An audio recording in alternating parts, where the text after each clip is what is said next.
Good afternoon, everyone. Welcome. Welcome to a field hearing of the Senate Committee on Commerce, Science, and Transportation. This is a field hearing on the Take It Down Act, ending big tech's complicity in revenge pornography. I want to start by thanking the University of North Texas at Dallas for providing the venue for today's hearing, including the UNTD staff that have worked so hard behind the scenes to put this event together. I owe another huge thanks to the UNTD Dallas campus police and the state troopers who are providing security this afternoon. Thank you. And of course, thank you to our witnesses for testifying today and to our audience for taking the time to be here in person.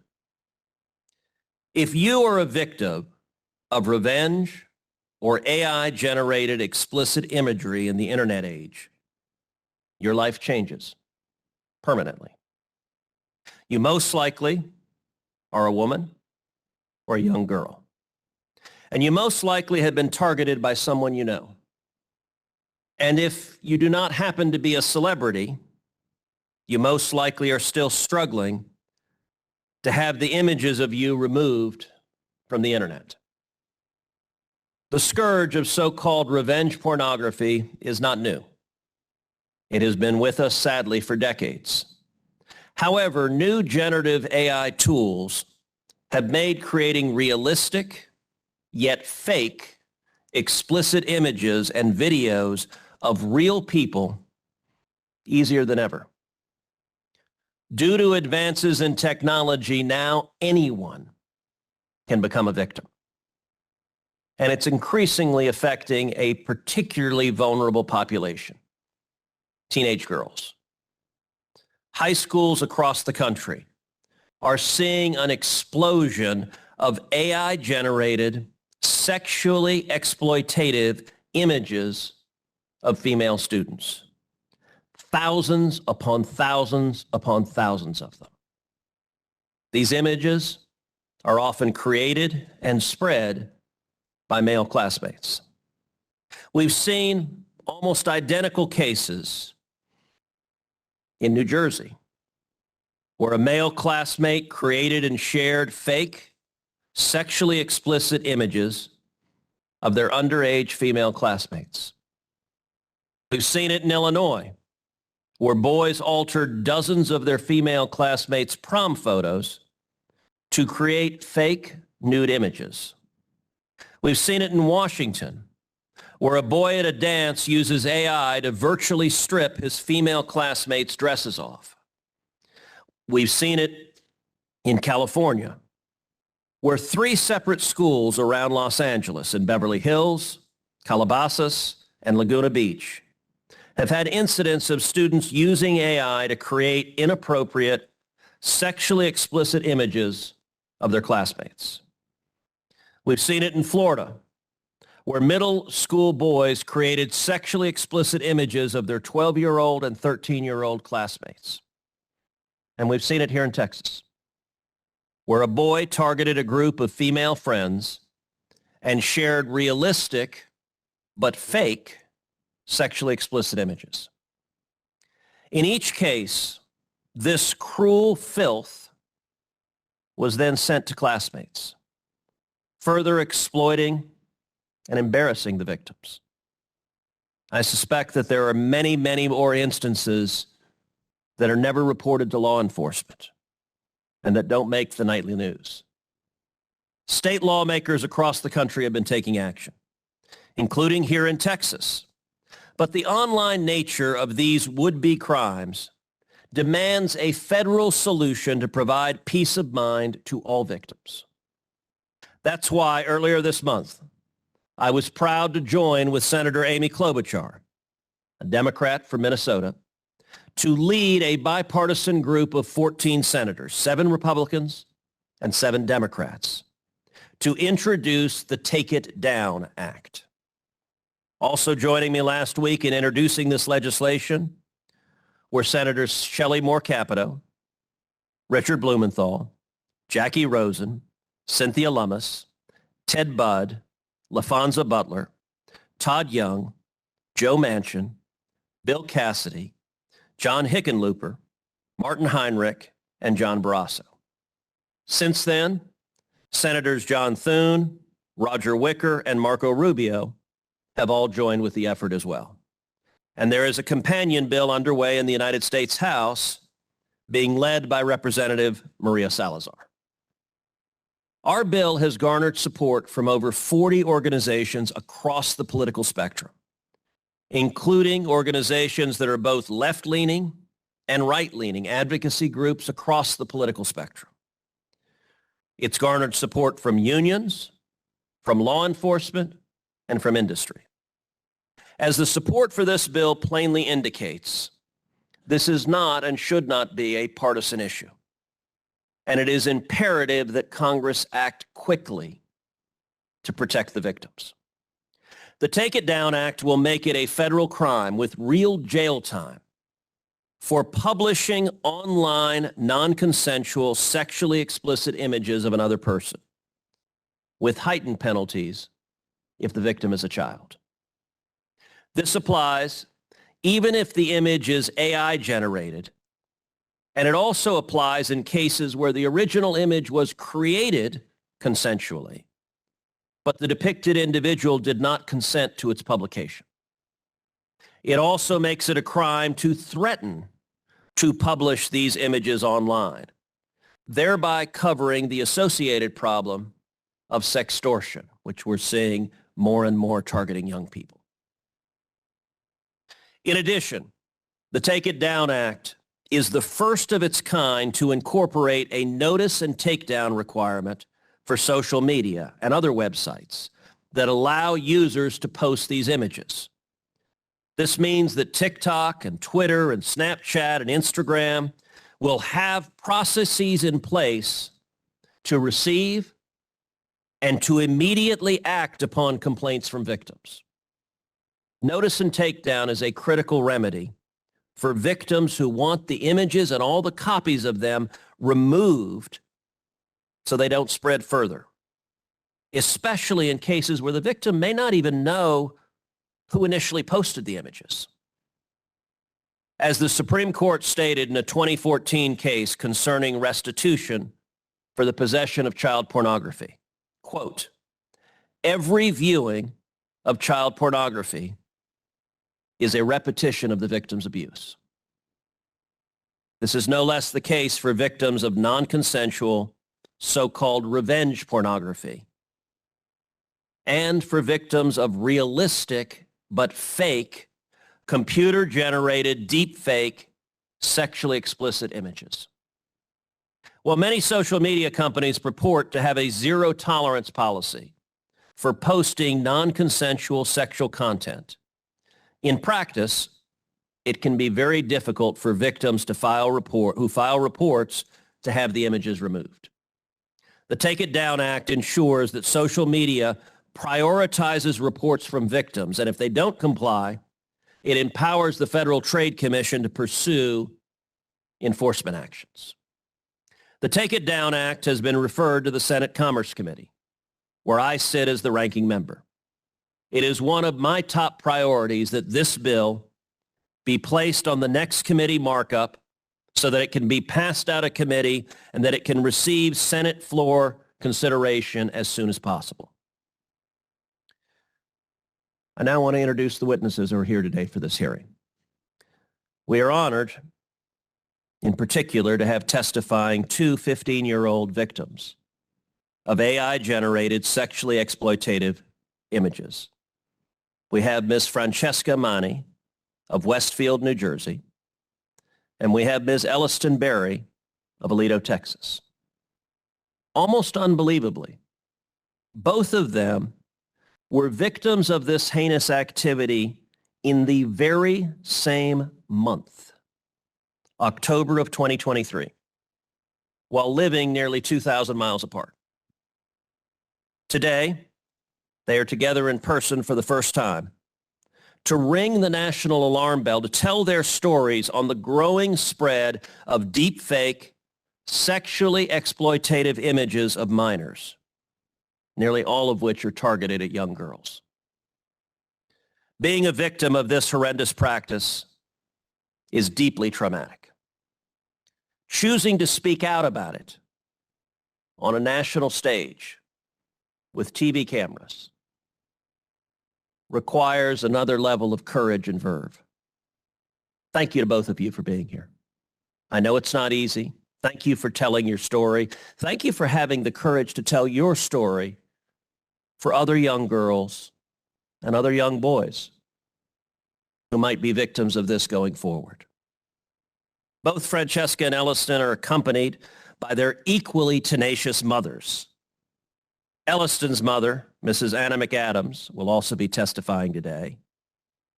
I am also pleased to have here today another Texas resident, Miss Holly Toops, who was the victim of non-consensual intimate image publication over a decade ago. Let's be clear. Holly has been fighting for over 10 years to get her images taken down from the web. This is inexcusable. It is well past time that Holly and other victims of so-called revenge pornography see justice. Finally, I'm honored to be joined by two other tireless advocates. Ms. Andrea Powell, who has over 18 years of experience advocating for survivors of trafficking, sexual exploitation, and sexual abuse. And also Mr. Stefan Turkheimer from the Rape, Abuse, and Incest National Network, or RAIN, which is also a supporter of the Take It Down Act. Thank you all for taking the time to be here today. And I'd now like to recognize Ms. Powell to give her opening statement. Dear Senator Cruz, thank you for having me here today. Again, my name is Andrea Powell. I am an expert and advocate on sexual exploitation, human trafficking, and image-based sexual violence. For the past 20 years, I've worked alongside more than 2,000 survivors to create safe homes, support law enforcement and medical interventions, and support both child and adult victims and advocates for critical policies, such as today, that will give survivors access to protection, justice, and healing. I am the author of Believe Me, an advocate's account of finding justice for victims of sex trafficking, and a founding partner to the first survivor-created AI facial recognition solution to technological deepfake abuse, Electo AI. I am here today to speak on the most pervasively rising form of sexual violence harming women and girls, which is known as deepfake abuse. As a survivor of sexual assault as a teenage girl from Central Texas, I never thought my silence in the face of my own abuse was a privilege. I never told anyone. That was my choice. Today, I am standing up for survivors of what is known as image-based sexual violence, which by design humiliates victims by showing the entire world their abuse, often before they even see it. However, very few of the resources to ensure their abuse images are removed and never again uploaded. Meanwhile, their abusers continue to share and degrade them with little to no recourse. The term deepfake abuse is in fact a term coined by Reddit user in 2017 who went on to create what is arguably the largest sexually explicit website, Mr. Deepfakes, where women and girls are exploited. It is one of 9,000 such websites hosted by Google. There is nothing fake about the pain that deepfake abuse causes. In 2022, nurse practitioner and candidate for the Virginia House of Representatives, Susanna Gibson, was harmed in this way when her non-consensual real videos of her with her husband were distributed and then reported on by the Washington Post, creating a roadmap to her abuse. Rather than being treated as a victim of sex crime, Susanna was exploited by the media, the public, and those who shared her content. Shortly thereafter, deepfake abuse content of Susanna was also online. She lost her job, her candidacy, experienced terrifying threats to her and her family at their home, and almost took her life. In order to get her content down, Susanna, like many, could not rely upon law enforcement because there were no laws to protect her.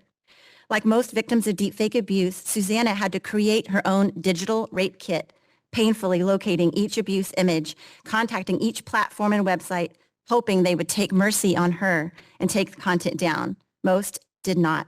Susanna now runs a nonprofit advocating for survivors like herself. Breeze Louis considered ending her life when her former partner created both non-synthetic and deepfake abuse images of videos of her. Her content was over 800 URLs across the world, and currently over 140 of these URLs are hosted by Microsoft Asia. Having just graduated from the University of California, Berkeley, and a venture capitalist, Breeze was shocked when law enforcement asked her if she was just a prostitute. The truth of the matter is anyone can be a victim, whether or not they've exchanged the content willingly, whether or not it was created by deepfake abuse, but no one should be a victim. Deepfake abuse is growing at astounding rates. Estimates indicate deepfake abuse has grown 3,000% since 2019, with over 300 apps, often free, with a simple search online. I believe this directly contributes to situations like teen boys finding and using online abuse apps to nudify their female classmates and teachers. It's a digital virtual gun that is loaded and aimed at the faces and lives of women and girls, such as those testifying before you today.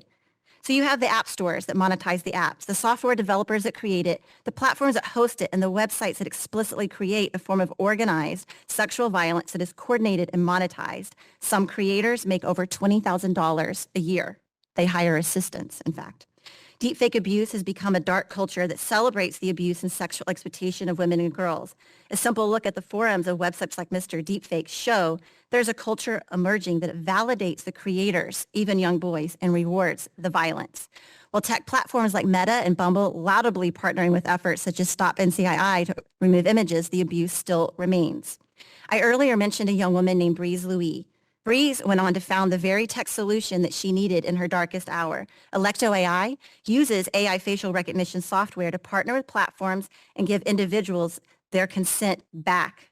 This gives the control and safety back to individuals, and it saves them time and resources on the platforms. Electo AI demonstrates through survivor leadership once again that we actually can solve this problem.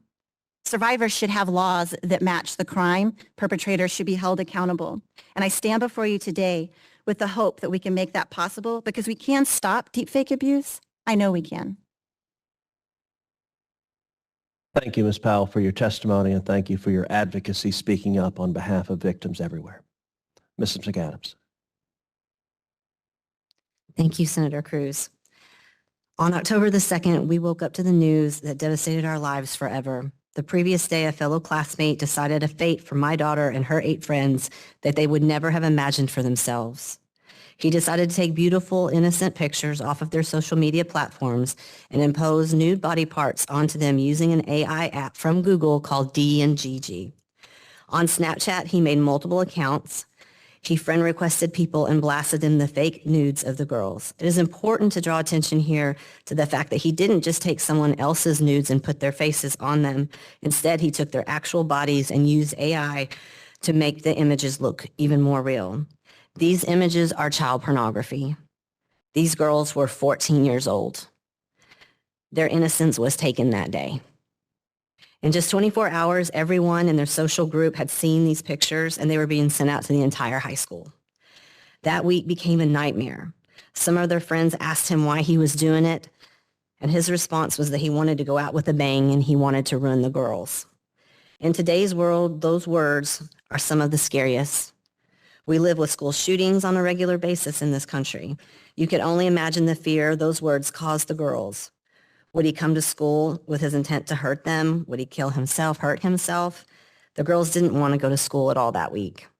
On Friday of that week, the girls did go to school and the school went into lockdown. It seemed to the girls someone was after them. We are thankful that it was nothing more than a false alarm, but during this lockdown, this boy decided to go onto his account and continue to terrorize. That allowed the school's tech team to catch him. It is so shocking to be violated in this way. First, having nudes sent out that you didn't consent to, and second, then having the fear that your life might be in danger. What he did was malicious. He chose his victims and he reveled in their torture. Though he was caught, we were still not allowed to know his identity. The sheriff's office and the school said that they had to protect him as a minor. Our girls felt jaded by this. They were the victims, not him. We were able to have the school do a Title IX investigation, and once that was completed, we were able to know his identity. The school sent him to in-school suspension, but could not tell us when he was coming back. So the rest of the fall semester was spent in fear that he would come back to school without a warning. My husband and I went to the school board. Our plea was for them to expel him indefinitely. The school board argued that there was nothing in the student code of conduct to cover these AI offenses. The perpetrator was charged with sale, distribution, display of harmful material to a minor. It was a Class A misdemeanor.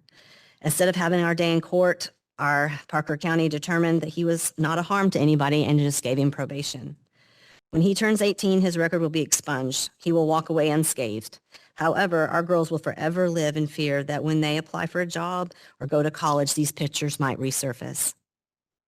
He chose a fate for our daughters that we cannot change. There needs to be consequences for what he did.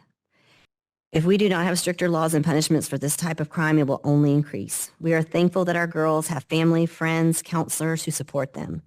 They will come through this. If the girls didn't have this support, it could have turned into something worse, something unimaginable, like mental breakdown or even suicide. This is why the Take It Down Act is so crucial. This bill will hold even minors accountable for jail time for this crime. And it would require Snapchat and other social medias to take those images down after 48 hours. As of 2 weeks ago, Snapchat had not responded to the warrant issued by our Sheriff's Department, nor to any of the requests that we made as parents online. When I met with Senator Cruz's office 2 weeks ago, they were able to get a hold of Snapchat and get the accounts and images taken down. It took 8.5 months. If we had been Taylor Swift, it would have come down immediately. This bill will give us a voice that we did not have before. Thank you. Thank you, Mrs. McAdams, and thank you for your ferocious defense of your daughter. Ms. Berry. Thank you, Senator Cruz. I was 14 years old when a fellow classmate created AI nudes from just an innocent photo on Instagram. I was 14 years old when I was violated all over social media. And I was just 14 years old when I feared my future was ruined. October 2nd, 2023, I had woken up to multiple messages from a friend notifying me that photos were circulating social media. Not just any photos, pictures from a past Instagram post with a nude body created by an AI app upon mine.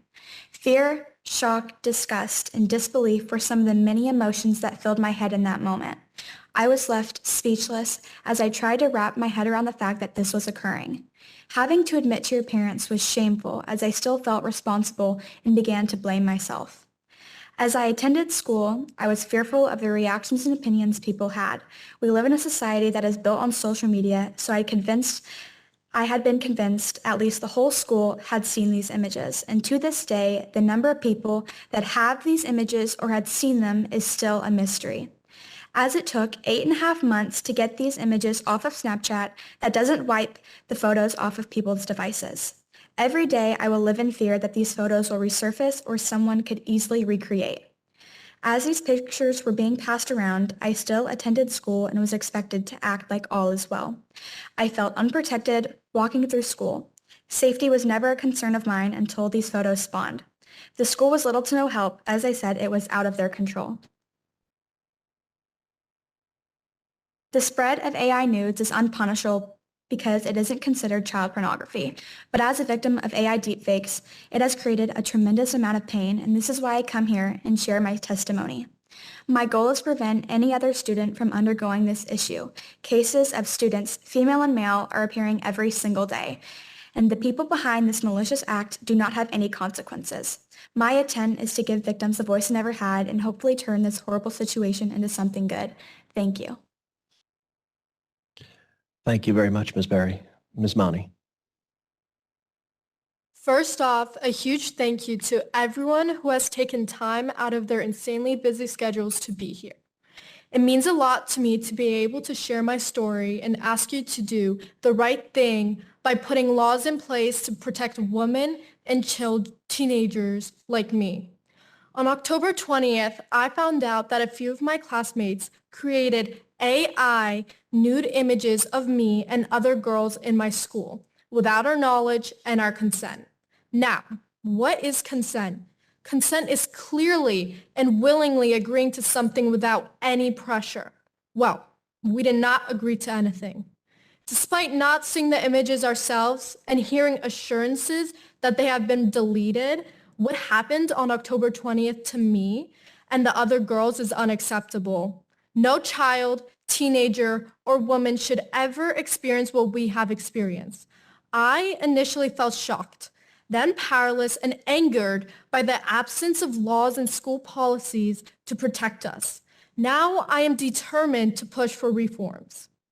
The obvious lack of laws speaks volumes. We girls are on our own, and considering that 96% of deepfake AI victims are women and children, we're also seriously vulnerable and we need your help. This meeting proves that the politicians here today, regardless of being Democrats or Republicans, genuinely care. Their fathers, mothers, uncles, brothers, and many more. They understand how urgent it is to fix this mess. Coming together to tackle the misuse of AI is super important. So huge thank you to everyone here, and even those not here but backing the newly introduced AI bill or thinking about supporting it. I'm 15 now. What happened to me at 14 could happen to anyone. That's why it's so important to have laws in place. I'm not here by choice. You know, discussing legislation isn't exactly my ideal way to have fun on a Wednesday afternoon in June. But I know my voice matters. Without Senator Cruz's bill, we'll continue to have teens making AI deepfake images of girls. But AI is not just a toy for bored teens. It's also a tool for predators, and that's really not okay. To wrap this up, this issue is pretty black and white. Creating AI deepfake nude images without consent should be illegal, and it's not okay. And it's the adult's job to protect us with laws and our job to learn how to protect ourselves by protecting our image. In conclusion, while we've been focusing on the challenges and potential misuse of AI, it's important to recognize that AI is not also bad. It's a fascinating and rapidly advancing technology that has been significantly benefiting our society in the healthcare and science arena. It's crucial, however, that we approach AI with a balanced perspective. We need to educate ourselves about its capabilities and limitations, ensuring that we evolve and grow alongside this technology. If we get the right laws in place and learn more about AI in schools, we can totally tap into the benefits of AI without getting burned. It's all about finding the sweet spot where innovation meets responsibility, where progress doesn't come at the cost of safety and ethics. So there you have it, my Wednesday plea for change. I hope I didn't take too much of your time and that together we will make the digital world a safer place, not just for me, but for everyone out there. Thank you.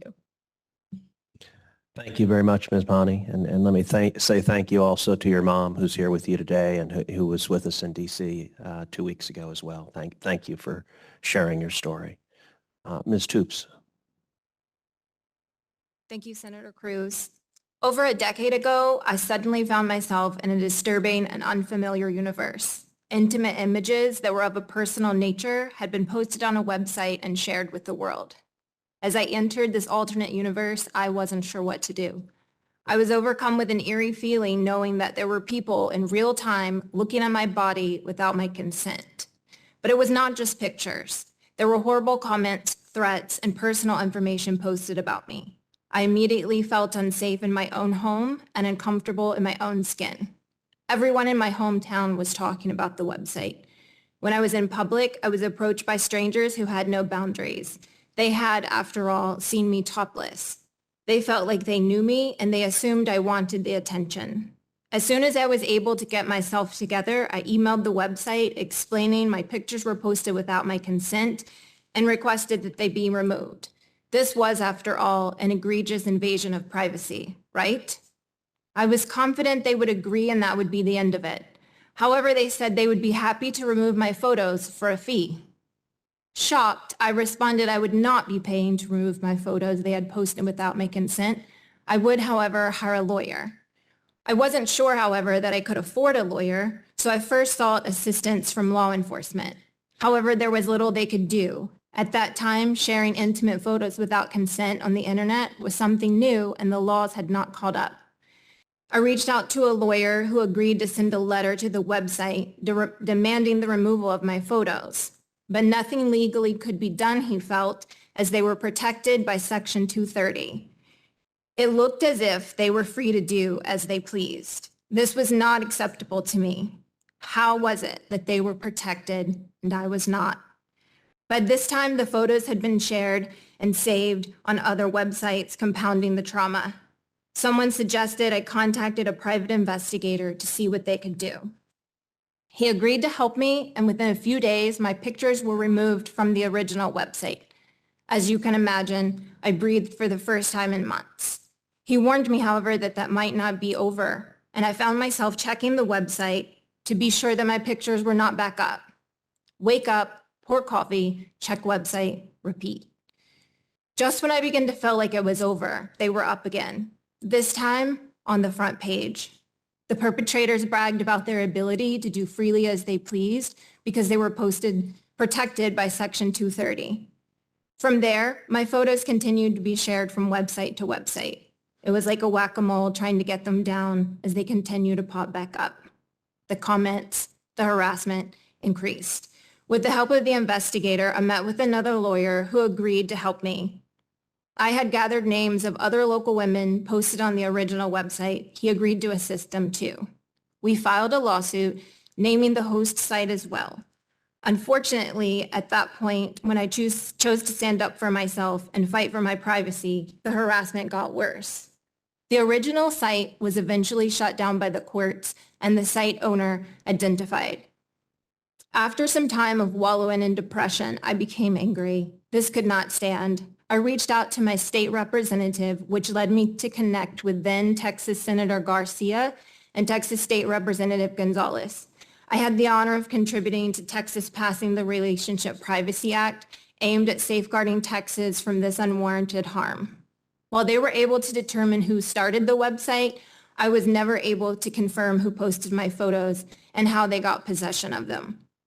For months after, I checked the internet every day to make sure my photos were not there.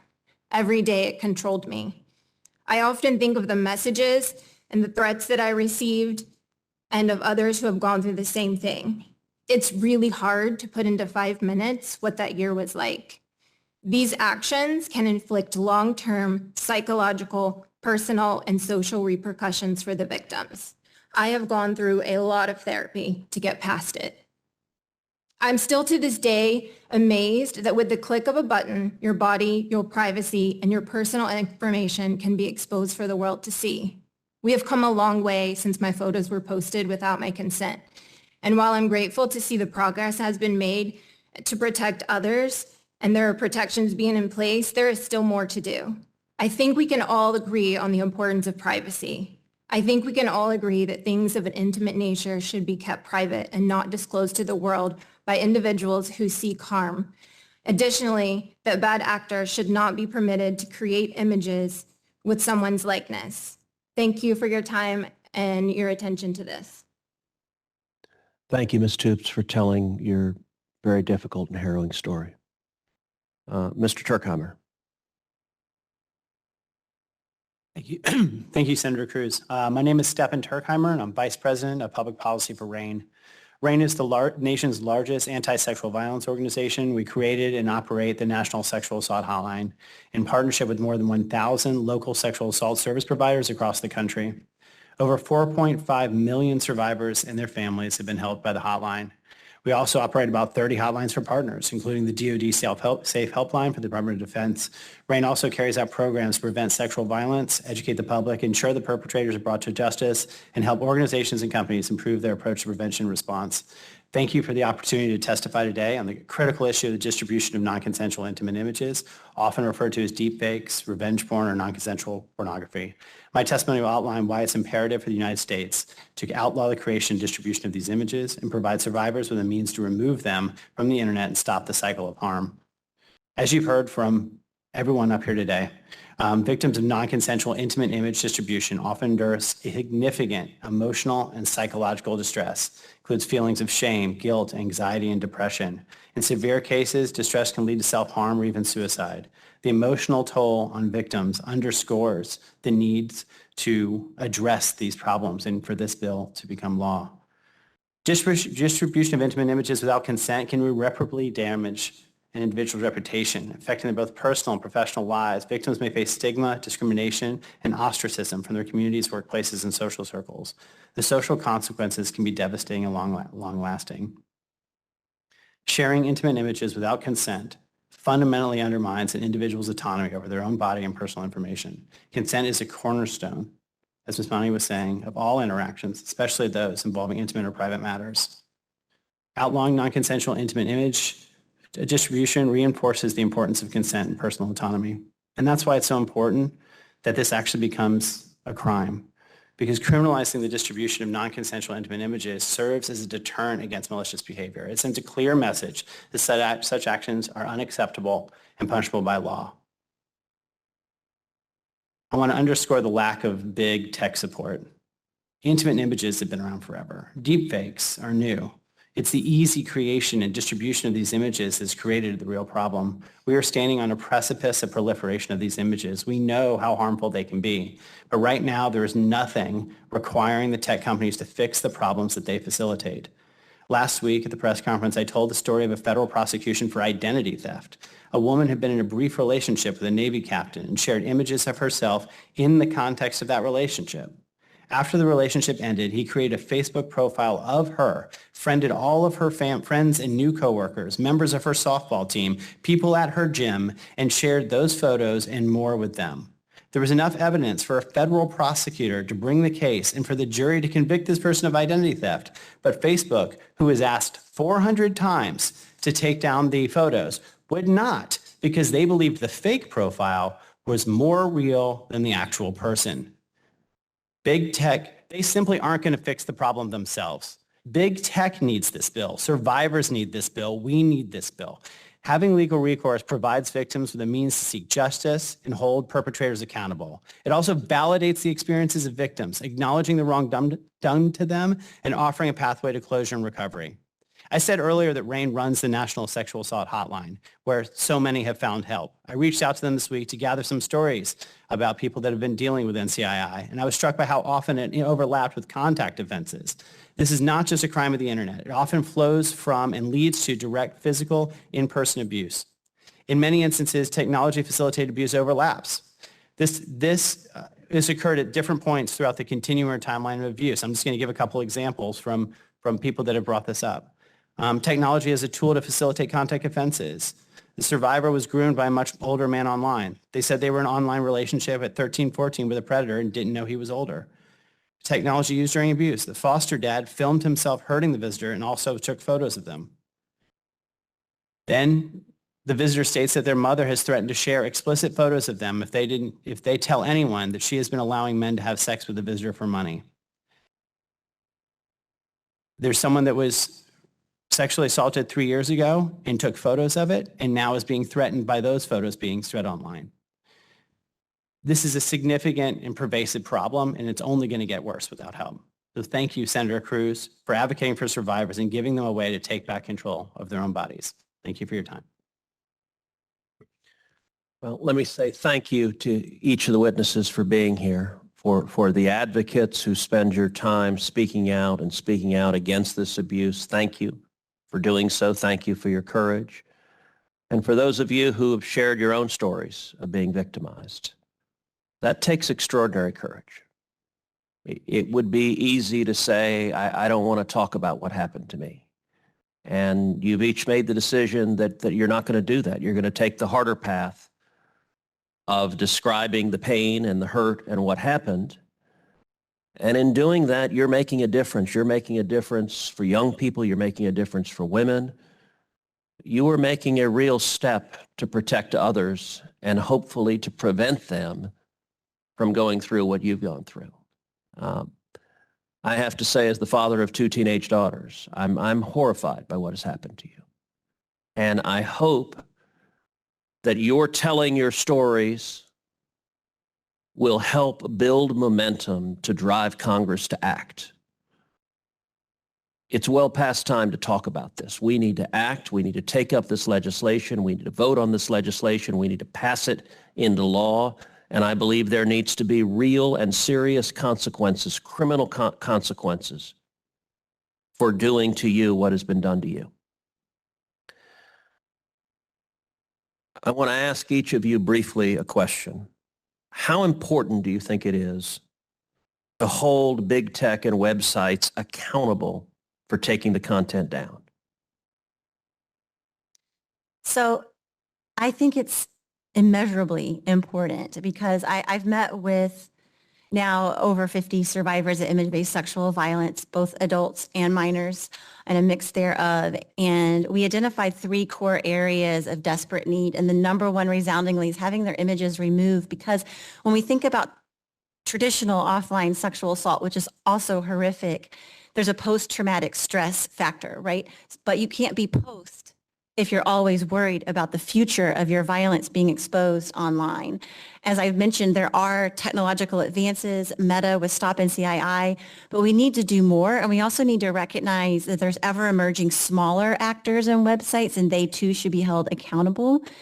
So I think without that, and I've been told directly by tech companies, without legislation, they will do nothing. And it's not that they're heartless, it's that they're trying to avoid the Communication Decency Act Section 230, which my colleague here had mentioned earlier. So it's really about bringing technology and law together to support and listen to survivors. Ms. McAdams. I think, like what she said, it is very, very important that we hold them accountable. Like I had mentioned, this boy is going to go on with life and never going to be fazed by what he did, but the girls will live in that forever. And I like what you said about being re-traumatized every time you think that those images might be out there. So if we need, as just common people that live every day, we need to be able to get a hold of these tech companies and get them to take our images down and not have to know someone in order to protect our children. Ms. Berry. I think it's extremely important because as a victim of AI deepfakes, it has took a toll on my mental health, and AI crimes are just increasing and they're getting more accessible and more normalized. And so far, there's not much that us as normal people can do. So holding tech companies accountable for allowing these images to still be up is really important. Ms. Bonnie. I think, yes, I think it's important that they're held accountable. However, if they have joined us, realizing it's the right thing to do, but if they don't join us, it's shown that they should be held accountable because all those photos and pictures will live on their websites forever. And I just don't think that's okay. And just to be clear that these owners of these websites could take down these photos in maybe less than a minute. Yep. Ms. Toops. Yeah, I agree. I think that them being held accountable and also being cooperative would have stopped my photos from being shared so many times. And I think if they're cooperative and they have the tools to do that initially, then it prevents a lot of what we've all gone through here today. Well, and I will say you're telling the story of waking up each morning and checking each day, afraid that they'd be posted again. I think that was truly haunting and powerful, and it underscores the repeated victimization that this produces. Mr. Turkheimer? I think it's imperative that tech plays a role here. And if they won't do it voluntarily, they should be required to do so. This is a problem that is not just facilitated by them, but that created by them. And the proliferation of these images is not possible without them. And so they have to take a role in pulling this back. There is not a situation where someone's creating a deep fake on their own without the deepfake websites and then sending it in the mail. That's not what's happening here. This is all facilitated by them, and they have to be either part of the solution or required to fix it. And let me ask again each of the witnesses very briefly, do you believe that Congress passing the Take It Down Act, making it a crime to post these images and creating a federal right to have these images removed, do you believe that legislation would make a real difference in fighting this threat? Absolutely. When you think of the crime of image-based sexual violence, in particular deepfake abuse, you have sort of like a grid here. You have the victim, you have the initial abuser, you have the platforms that facilitate the distribution of that abuse, and then you have law enforcement. Law enforcement can't serve what's not in the kitchen. If there's not legislation on the books on a state and federal level, then they don't have the capacity to engage. Oftentimes, because they'd like to and they can't. This legislation creates a through line and honestly sends an important message to tech platforms, and I don't care if they're big or small, to be honest with you, that we are taking this seriously. Up until now, they've been in charge of what gets taken down or not. And when good stakeholders get involved, good things happen. Otherwise, it doesn't. Those 9,000 websites that explicitly are designed for deepfake abuse absolutely do so with the joy of knowing they're causing harm, and they have to be held accountable, and so do the platforms that host them. And it's a great point that this applies to big tech, but little tech and anyone else as well. Ms. McAdams? Yes, I think it is imperative to pass this bill. What we experienced with our school district was that they didn't know what to do, so they did nothing. Same thing with our local sheriff. They didn't have any laws, anything in place, so they just did nothing. So this Take It Down Act is going to be the basis, the starting point for now, us to be able to go into the schools and work with our student code of conduct and change that. So we're going to change it at every level, and I think this is the beginning part of that. Ms. Berry? As I mentioned before, these AI nudes are not considered child pornography, so it doesn't count for anything. So allowing this bill to be passed, it allows victims to have a sense of relief and safety because these photos will be off of social media within 48 hours. But as it took 8 months, the spread of my photos could have gone for many, many people. I still have no idea. But within 48 hours, I can be assured that it won't spread as much as it did, as well as the person behind this act will get punishment. Yeah. Ms. Money? I have one word, and the word is yes. I think it's super important that this bill exists because it just proves and it just helps protect us and women and children. Ms. Toops? Yes, I agree that this is vital. I know that there have been variations of laws passed across states to, try to combat this. But I think this really encompasses like all victims, and it's catching up with the times because, when the laws were beginning to get passed, we didn't have the AI problem. And I think the takedown provision is really vital because the sooner you can get them, ideally they don't go up. Right. The sooner you can get them down, the less likely they are to spread.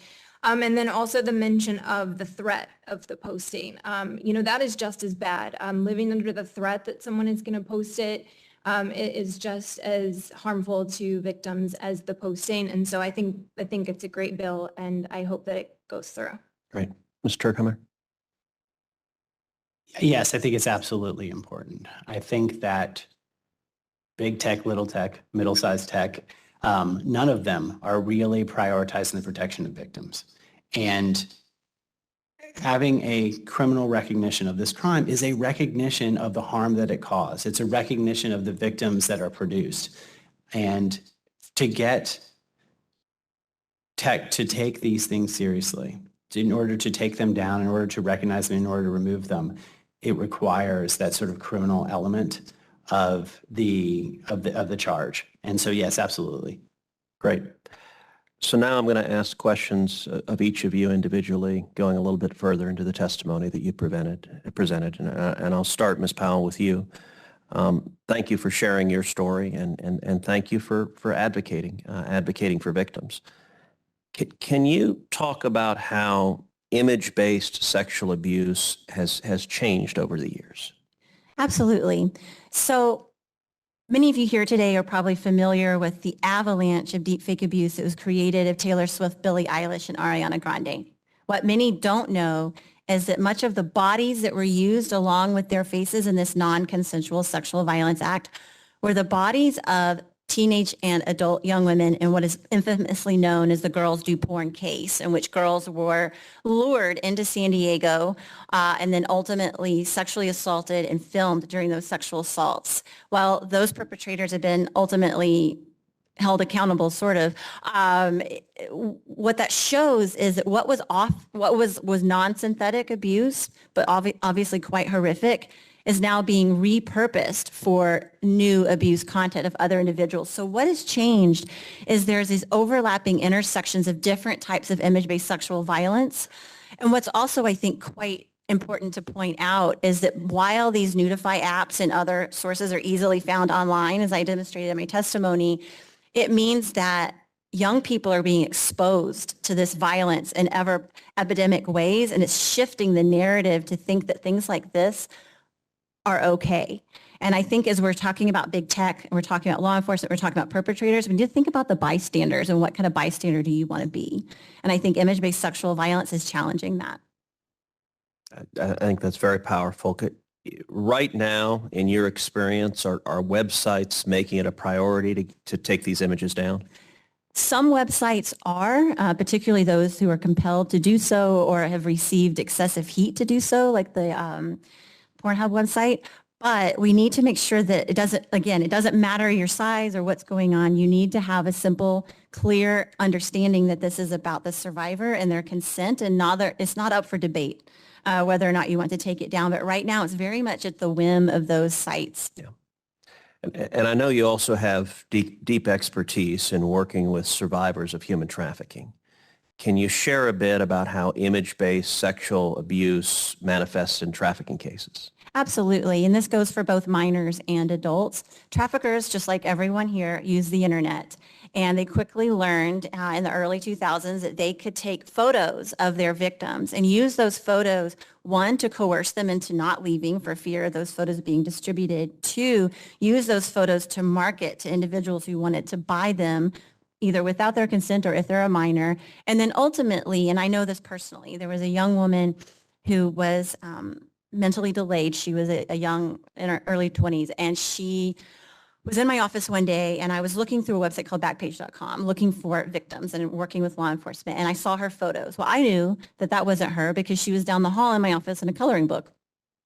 So I contacted the website. They basically laughed in my face. I contacted law enforcement, and they said, "What's the big deal? You got her out anyway."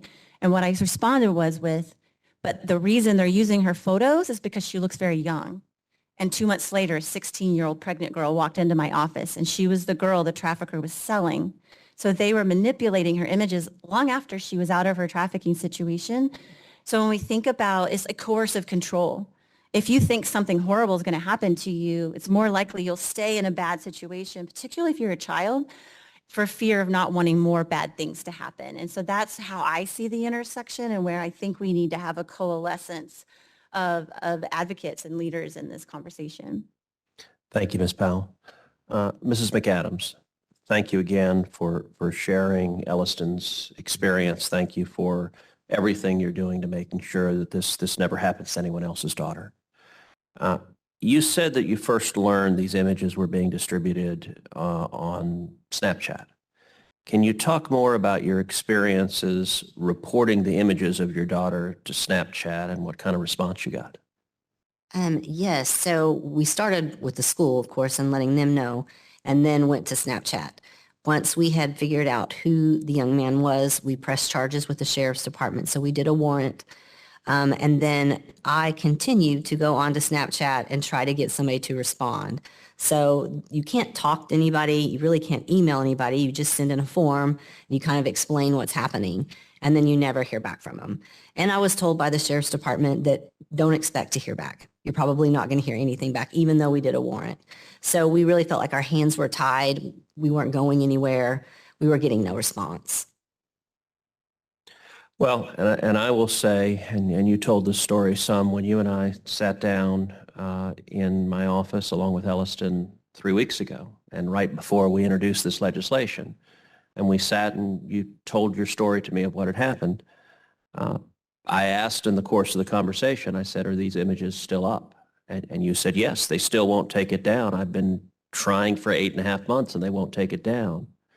And I turned to my team that was in the office and I said, I want you to get on the phone with Snapchat this afternoon. And if need be, put me on the phone with the CEO of Snapchat and we are going to get these pictures taken down right now. Within an hour, they were taken down. Now, frankly, it is ridiculous. It should not take a sitting senator getting on the phone to pull those pictures down. You should have the right, if Elliston were a global music star, if she were Taylor Swift, this would be pulled down. And they should be pulled down of Taylor Swift.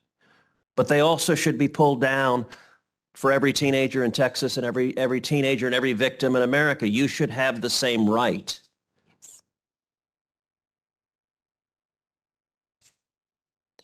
And what's infuriating also is that demonstrates Snapchat knows exactly how to pull it down. It wasn't difficult. They didn't have any confusion about how to do it. It just, when you complained on behalf of your daughter, it was not a priority for them. That needs to change. You also talked about the school's response to this issue. How did the school communicate to you and to the other parents about what happened? They really didn't. That was the hard part of it, was we really had to be, I had to kind of be that mama bear, constantly calling, constantly asking for meetings. My husband and I went to the school board. I mean, I couldn't get a response back from them. It took weeks and weeks for them to actually get back in touch with me. And we've still been working all semester. I've been trying to get with them to just write something in the student code of conduct. So we're kind of ahead of this if it happens again. So I think that their approach to it was, we don't know what to do, so we're going to hope you're going to go away. And so that approach can't be how they attack it. Elliston and the girls were the third case that I know of. I'm sure there's more at the school, but all of those were just kind of swept under the rug because they didn't know what to do with it. So that's one of my pushes. And I will say that when we got that word within 24 hours from your office that they had been taken down, I just cried. I mean, finally, we got somewhere and somebody heard us. But it should be that way. It shouldn't have to go on that long. Like you said, anybody should be able to, as a parent, protect my child, but also just a student be able to say, hey, I want my pictures off of there. Well, and so you've worked with the school district now in helping draft policies, or what is the status of No, I can't get them to respond to me. So Wow. we've had a couple of meetings set up, and then for some reason they've fallen apart, and now we're into the summer. I still have not heard back from them. So I had to really push to even have a follow-up with the school board. And then when I did, their response was more, we need to protect him. We have a right to him. And that was very maddening because he did what he did. Our daughters were the victims. So we really, through this whole process, I felt like I really didn't have a voice.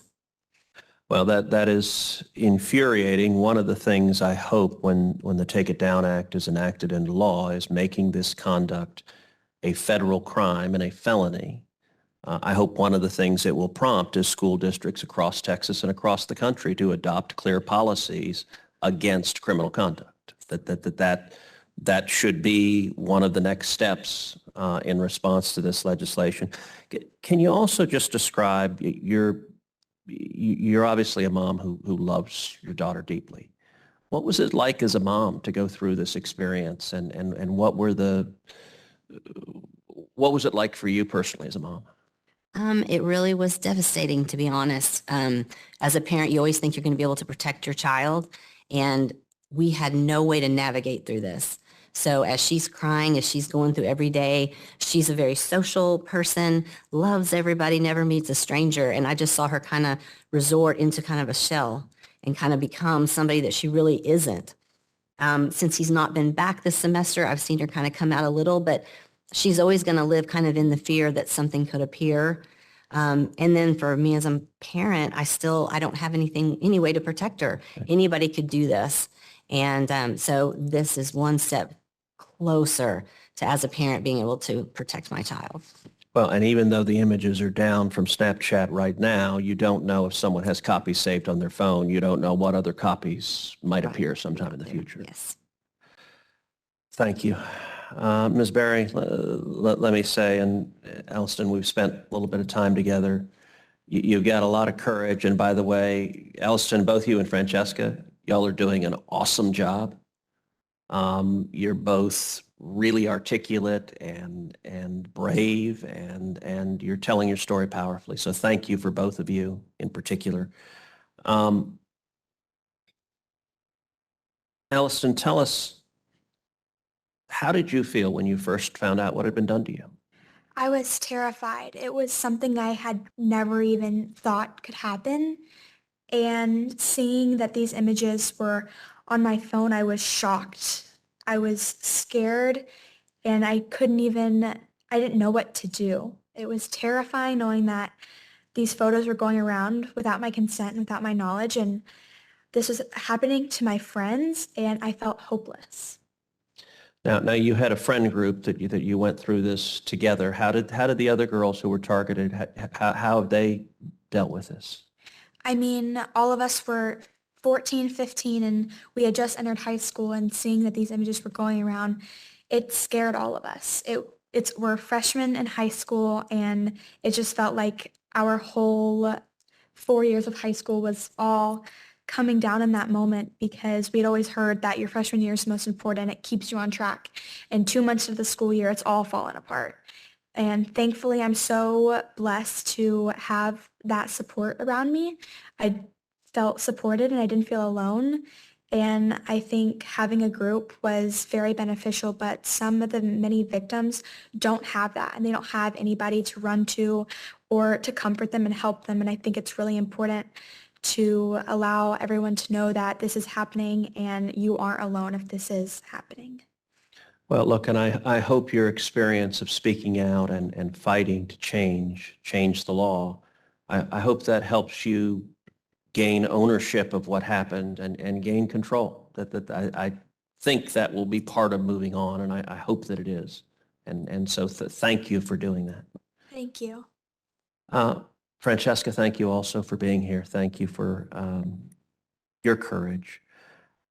Can you tell us also, when you first found out what had happened, how did it feel? What went through your mind when you first found out what had happened?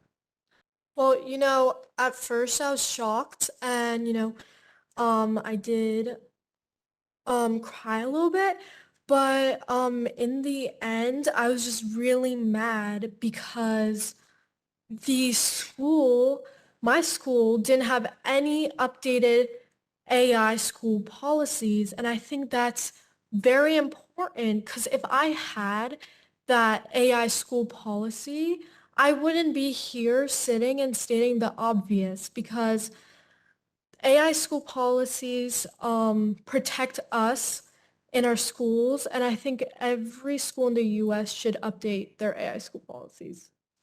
And am I right that you now know the boys who created these images? Yes. And did they face any consequences? Well, one of the boys did, what I'm aware of, he did only face one consequence, and that was being suspended for 1 day, and the other boys didn't get any punishment. And you're still going to school with the boys who did that? Yes, they are attending my classes, which is completely unfair. And I just wanted to say also that, my principal is a woman, she's a mother, and she should be sitting here right next to me fighting for laws, protecting her students against what has happened, and just the whole school administration didn't handle this job correctly. And Elliston, you also found out the boy who had developed these images, although it took some time, is that right? Yes, sir. And he was ultimately transferred to another school, so you're not going to school with him? Yes, he was suspended for around a semester, and we were told he had the ability to come back to school, but his parents had taken him out. And this, you said, was a boy you didn't know terribly well. He was in class with you, but it wasn't someone you knew very well. Is that right? No, sir. I had classes with him, and he was just a peer of mine, but never had an actual sort of friendship or anything like that. Francesca, how were the images shared with your classmates? They were shared through Snapchat. And what was the experience you and your mom had dealing with Snapchat and trying to get these images removed? Our lawyers tried to take them down, and it took a while for them, and it was never taken down except from your team. Your team helped them take them down. Ms. Toops, so your experience is a little bit different from Elliston and Francesca. And you've been dealing with this for over a decade. That's a long time to be dealing with this. Can you speak about how the awareness around posting non-consensual, sexually explicit images, how that awareness has changed over time. Yeah, we've come a long way. When it happened to me, I was so blown away that this was something that was going on that people would do. And I remember, speaking with the police, like it was a shock to them. They didn't know what to do because again, there was nothing for them to reach for and rely on it as far as the law. When I talked to my state representative at the time, I remember him, leaning forward as I was talking and then just leaning back in like just utter shock. So it took a lot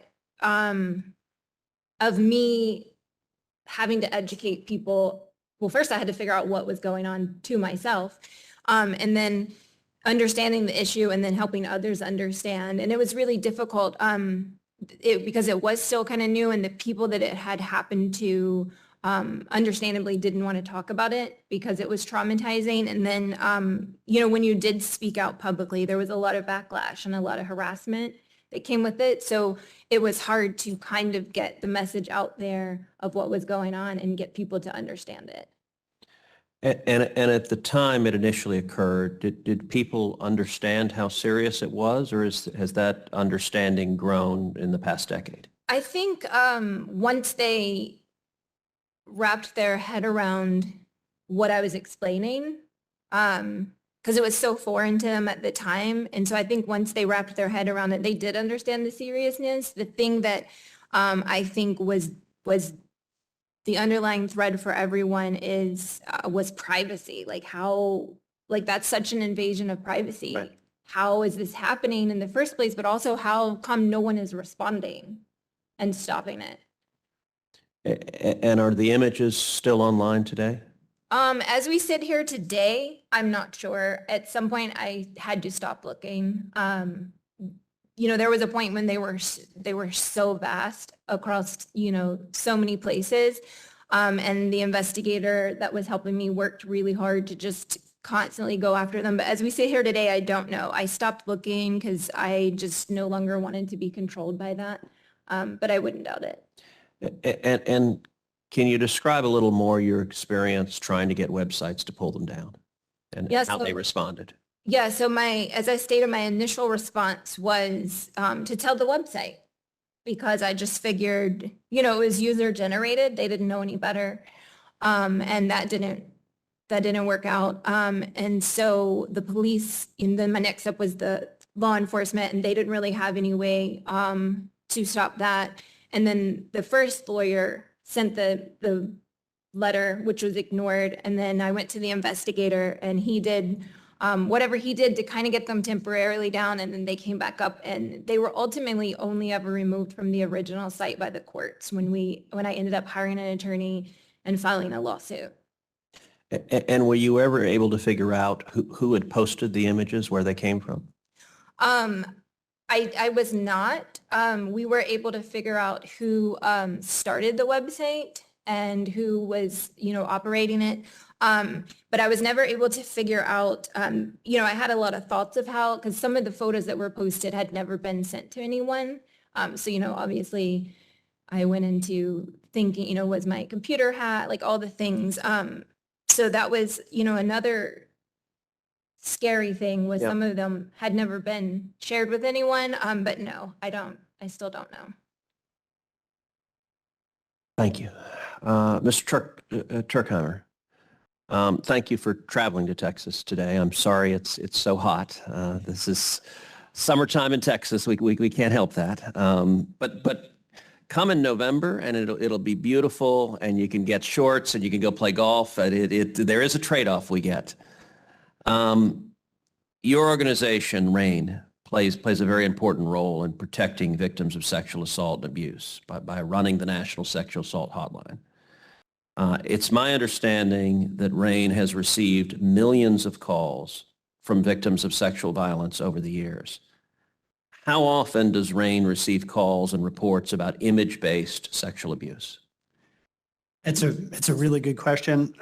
And because of this field hearing, I asked people on the hotline how many in the past few shifts they had been receiving. So just sort of in the last week or less. And they just did a quick Excel document for me. And there are 36 in the last few shifts. And That's in about a week? Is that the period or I'm what? not exactly sure what the exact period is, but yeah, it's not very long. It's a few days. It's not months. No, it's not months. And they talk about where that's happening to them, whether it's on TikTok or Facebook or Snapchat. There's a lot of Reddit on here. And what often happens in these situations is some of these are non-consensual image sharing. Some of these are deep fakes, and some of these are deep fakes that are intended to get the visitor to the hotline who's complaining about this to create self-created CSAM. There are two parts to the hotline. There is a phone number, and there's also an online hotline. The online hotline is primarily used by people that are under the age of 18, and all of these reports are coming from the online hotline. So do you have any data or sense of the frequency that these non-consensual images are targeting minors as compared to adults? I don't have any really good data on it. I just sort of have the anecdotal data on it. Everything that comes off the hotline is anonymized, so I don't have the ages that are associated with these. But the fact that they're coming from the online hotline does suggest that they're trending younger, and certainly that they're people that are under 18 are experiencing it. And how often does RAIN see image-based sexual abuse in connection to other physical crimes like sexual assault? Yeah, it's a really good question. And it comes up relatively frequently. A lot of times people are calling the hotline, disclosing things that happened, their first disclosures to the hotline, and the person they're talking to is hearing about the whole story. And the whole story sometimes involves a sexual assault and then pictures of that sexual assault. And then sometimes it's the other way around, where someone has been groomed and sextorted and ends up being sexually assaulted after image-based abuse. So there are sort of countless ways in which sort of an image-based abuse, which is sexual abuse, ends up being an in-person contact offense. And so you mentioned that the sextortion component of it. Can you elaborate a little bit on any information about how frequent this problem is? Yeah. So a lot of what happens for children online in sort of in grooming situations or in sextortion situations is the person will, the person that's seeking the survivor to create CSAM, self-created CSAM, does so by pretending to be a child themselves. And they will send CSAM purportedly of themselves and try to get the child to create their own. And oftentimes that's difficult to do for these people. And the reason why is because a lot of CSAM is sort of marked through photo DNA. And so these sites will see it and remove it. And so there's this market to create new CSAM that is evading these censors, which is why the AI creation of CSAM is so important to these people that are looking to trade CSAM. The second part of it is then they use the fake CSAM to get kids to create real CSAM. And so you get that sort of relationship that is sort of exploding these numbers, because as people have attempted to remove CSAM from the internet, it's created this market for new CSAM to be made. And so that's sort of the kind of the economic demand that has created this supply. Well, and we've heard testimony in the Senate about teenagers targeted with sextortion, where they may have been tricked into taking an explicit photo or several explicit photos, and then the person to whom they sent it threatens to make it public to the world. And in some instances, those teenagers take their own life and commit suicide. Have you seen that potential pattern? That is something that we have seen, and it's something that's happening more and more frequently. The people that are creating the CSAM, or excuse me, the people that are soliciting the CSAM and inducing and coercing teens into creating it, don't care what happens to these kids at all. All they're trying to do is empty their bank accounts, and they will keep doing that until there's nothing left. And a lot of these kids don't realize that that there are ways back from this. and so end up taking their own lives, which is why it's so important for them to have some sort of agency, to have some method to combat this, which is why I think this bill is so important. In your experience, have you seen how the non-consensual posting of these images affects victims? What is the impact on the victims? We see people call the hotline because they're feeling depressed. They're feeling calling the hotline because they're feeling anxious. They're feeling targeted. They don't want to leave their homes. They're having their life taken away from them. And that is the common response when you feel that you've been violated, when you feel like your body is not your own. And it's so important for those people to have their agency restored, for those survivors to have their agency restored, to have something that they can do. And right now, there isn't a tremendous amount that they can do. It's very difficult to take back that control, which is why it's so important that there needs to be some method that allows them to do so. Thank you. Ms. Powell, I noticed you nodding emphatically during much of what Mr. Turkheimer was saying, and so I want to give you a chance to elaborate. I'm going to give everyone a chance if there's any kind of final closing observation you want to make. We're going to wrap up shortly, but I'll give everyone a chance. Just if there's something you don't want to leave without having said, you'll have that opportunity now. But Ms. Powell, we'll start with you. Yes, I wanted to close with the story of a young man I worked closely with when Matthew Herrick was an emerging actor in New York. In his early 20s, he began a dating relationship, quickly realized the person he was dating was very controlling and ended it. That individual made over thousands of date rape fantasy sites on a website called Grindr. Matthew tried to get the content down, and as over 1,000 men, like 1,100 men came to his house, his work, attempting to assault him, the more he ran, the more he screamed, the more they thought it was part of the game because of the way the ads were written. Wow.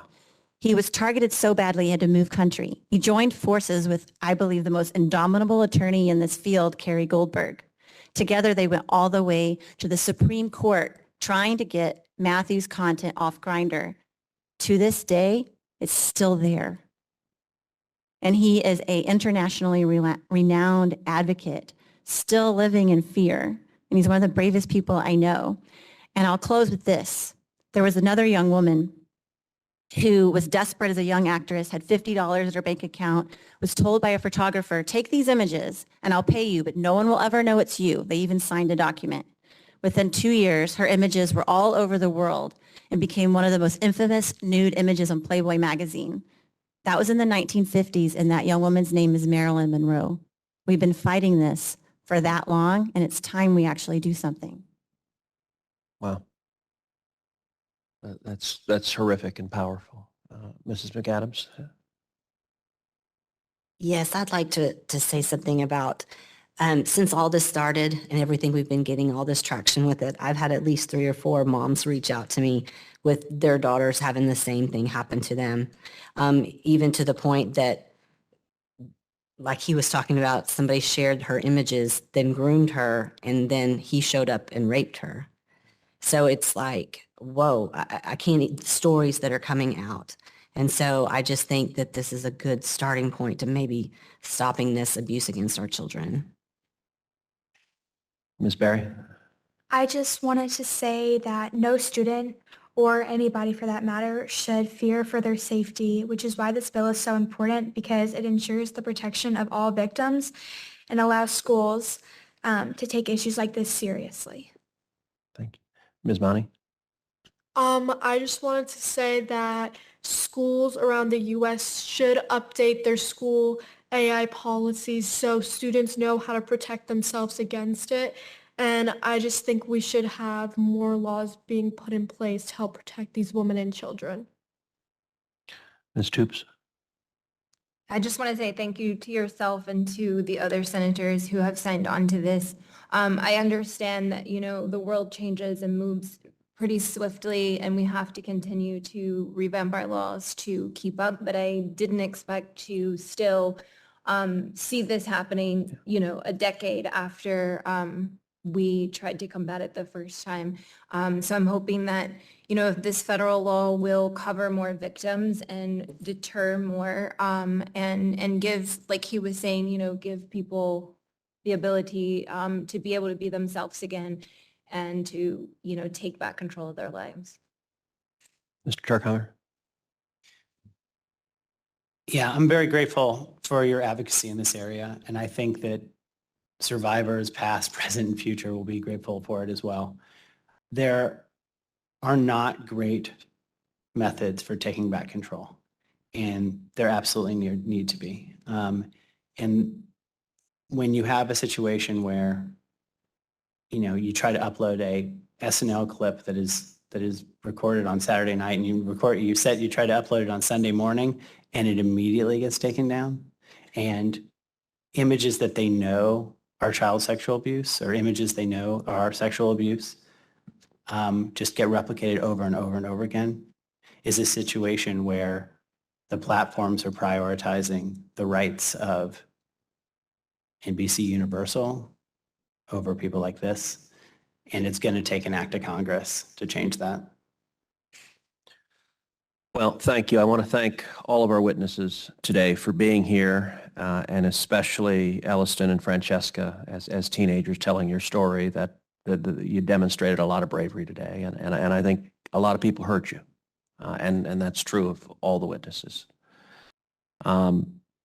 It's my hope that your stories remind other girls and other boys who are going through this that you're not alone, and that Americans across this country are standing with you to end this horrific abuse.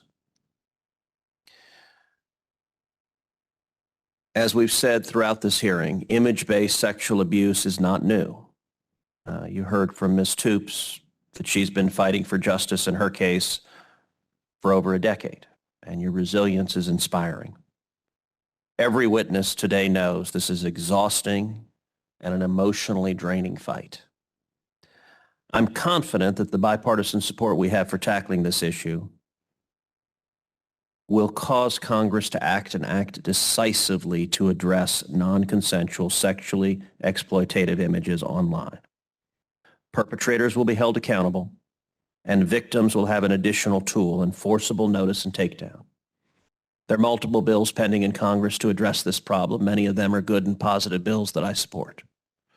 What the Take It Down Act does that is unique is, number one, make it a crime, a federal crime, and it addresses in particular not just actual images that are posted non-consensually, but also deep fake images that are created using AI, and it addresses both of them. But it also contains the notice and takedown provisions, and as Mr. Turkheimer was noting, there's a model we use to draw from, which is the existing laws governing copyright, and that came from the Digital Millennium Copyright Act that places a federal obligation on tech platforms that if you post a clip of SNL, if you post a clip from The Lion King, if you post a George Strait song online, you will see it pulled down very, very quickly because Congress has put a federal obligation on these platforms to pull down copyrighted material. This bill takes that exact same mechanism, they know how to do it, and it applies it here to non-consensual intimate images, that you have the same obligation. If the individual depicted in the image has not consented, they have a right to have it removed.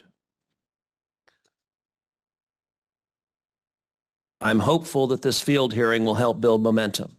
We have a broad bipartisan coalition behind this bill, and I'm hopeful we see in the coming weeks the Commerce Committee mark it up and that we move to the floor and pass it into law. And you don't have to take it from me. I think our witnesses today have provided powerful testimony on why Congress needs to act and act now. I want to thank each of the witnesses for your courage, your clarity, your power. The state of Texas and our country owes each of you a debt of gratitude. Thank you for fighting to make a difference for women, for girls, for victims throughout the country. And with that, this hearing is adjourned.